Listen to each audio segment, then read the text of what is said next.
Utilizing educational liaisons to mitigate barriers to academic achievement for foster youth.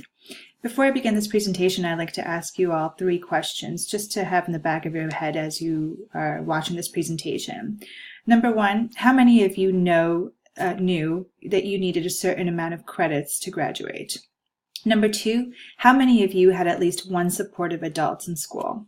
And number 3, how many of you received guidance for any learning difficulties?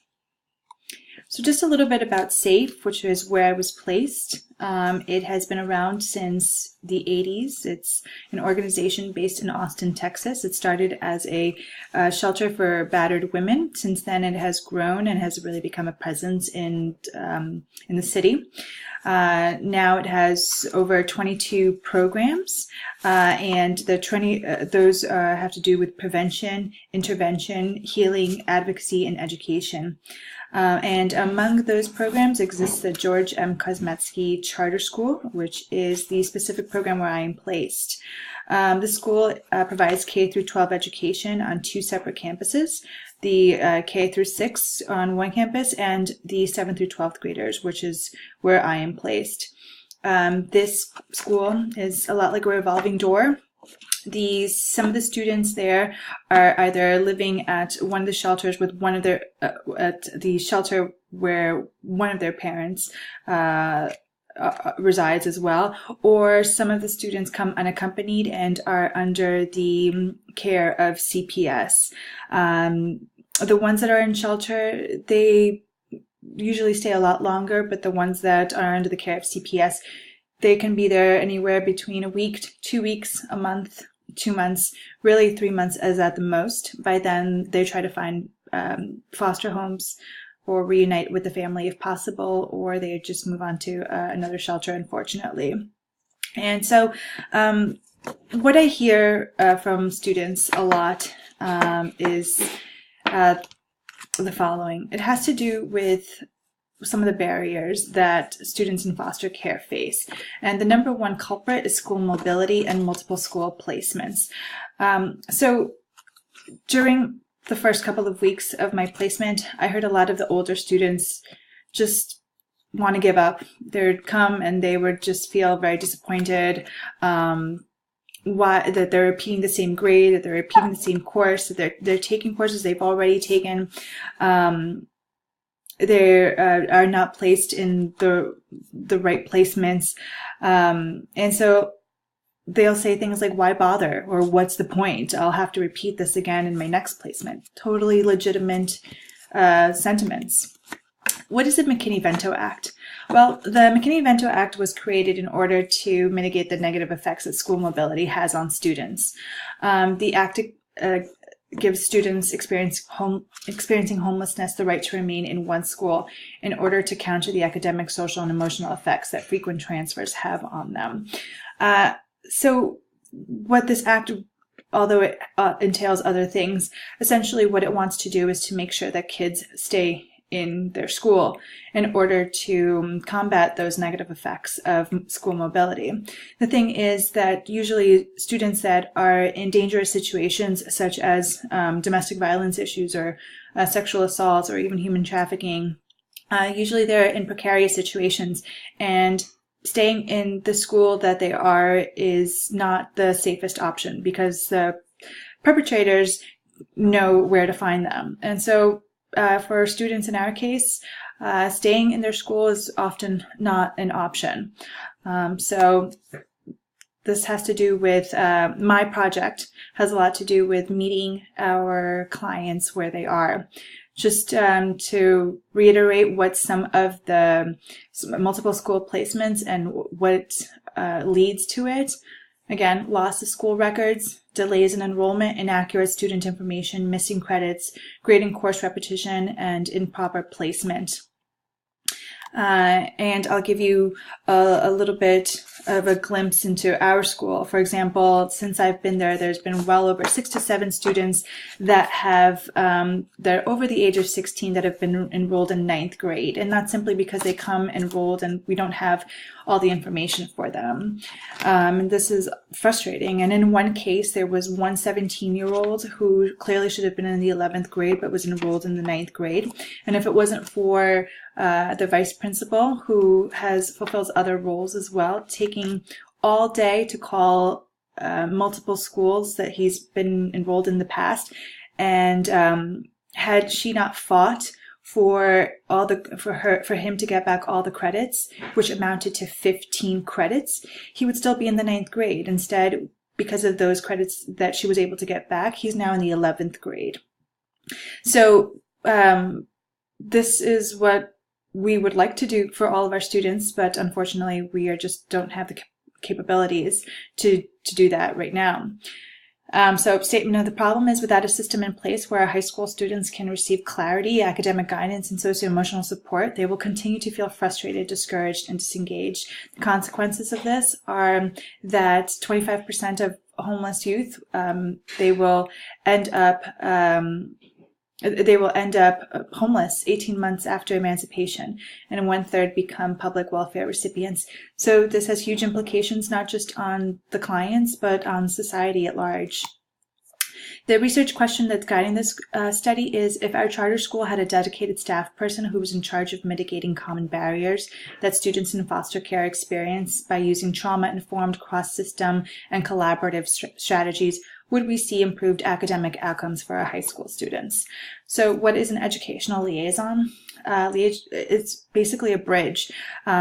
Students who are unaccompanied and under the care of CPS, they have a large team with them, and usually they don't work together in sync. They work very independent from each other.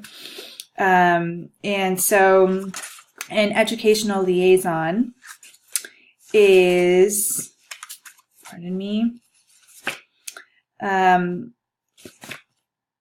as someone that can usually uses different strategies in order to mitigate the barriers that are in place. And among the most important roles that they have is to work collaboratively with personnel both on the educational side and on the human services side. So my goal and my objective here is to create an educational liaison role at our charter school so that our high school students can have access to an adult that can mentor, counsel, and advocate for them. And we'll use trauma-informed and collaborative interagency strategies in order to improve their educational outcomes. And this is something that I came across in my research. I just like the way that this person put it. It was clear, and this is kind of the principles that guided my project. How can schools engage unaccompanied children and youth? And the answer is by making sure that they feel welcomed, cared for, productive, and valued.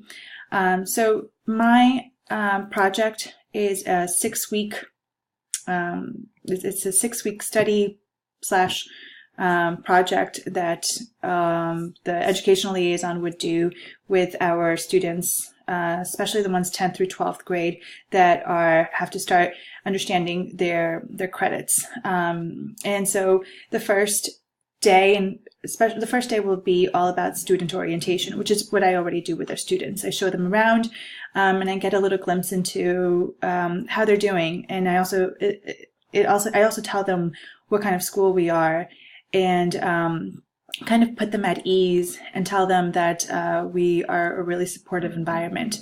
Some of them come here thinking that they are in a detention center or in some kind of alternative school for children with behavioral needs. And so it's my opportunity to tell them that actually we're just here to offer a very supportive, very safe environment, and just to try to do whatever I can to put them at ease. The first 2 weeks, it's all about collecting that really vital information. The second week, The educational liaison meets with the student, and they will do a pre-test self-assessment survey and then some interview questions just to get a feel for whether or not the student has received any kind of services in the past, and how they perceive school to be. On the third week, it's meeting with teachers and getting progress reports. On the fourth week, it's going over goals, discussing teacher and caregiver concerns, coming up with learning and coping strategies. On the fifth week, it's revisiting those goals, assessing how strategies are working, going over any missing work or tests, and retaking tests before grades are due. So it's on the sixth week, that's when grades are due. So every 6 weeks is when the semester is done, and after 6 weeks they should have achieved about 3 credits. So that's what the educational liaison would do, would try to make sure that they implement strategies with the client, and also work collaboratively with the client's team in order to do whatever they can to improve those educational outcomes, while also providing socio-emotional support. And some of the measurements I will be taking is quantitative data, again with those surveys. Qualitative data will be with the interview questions. Other measures I will be looking at is attendance, academic progress, and self-advocacy and empowerment. Some of the results and findings about this: number one, feasibility. It actually would be really feasible to bring in and create this role. Some schools bring in something like communities in schools, which I have found out is actually really expensive to bring into a school. So with this, it's actually, you would be creating a role. Number two is changing mindsets. Again, students come to our school with fixed beliefs about school based on negative experiences that they've had in the past. So if they can come at least and experience at least one positive experience with supportive adults and supportive adults in general, then that can significantly alter the way they feel about school and make an impact later in their school career. And there's been a lot of strong support, both on the leadership level. My supervisor has spoken to her supervisor about this, and there's just been a lot of discussion and conversation surrounding this already. And so with this, I think that there's even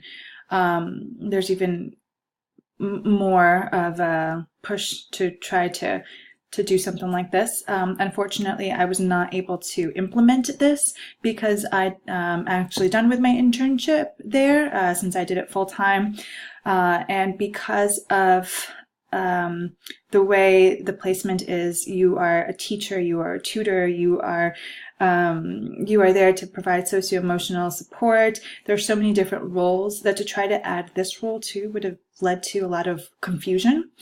And so my recommendations would be to change the name from educational liaison to either just liaison or maybe something like school champion, because educational liaison just implies education. And so this person's role involves more than just education. It's a wraparound service. And then the other thing would be that whoever takes on this role, it would be a 3-year three-year commitment, so that, because it requires that the person get to know these students, but also a lot of training, and those are my references. This is a picture of the student satisfaction survey that will be done at pre-test and post-test, and that is my presentation.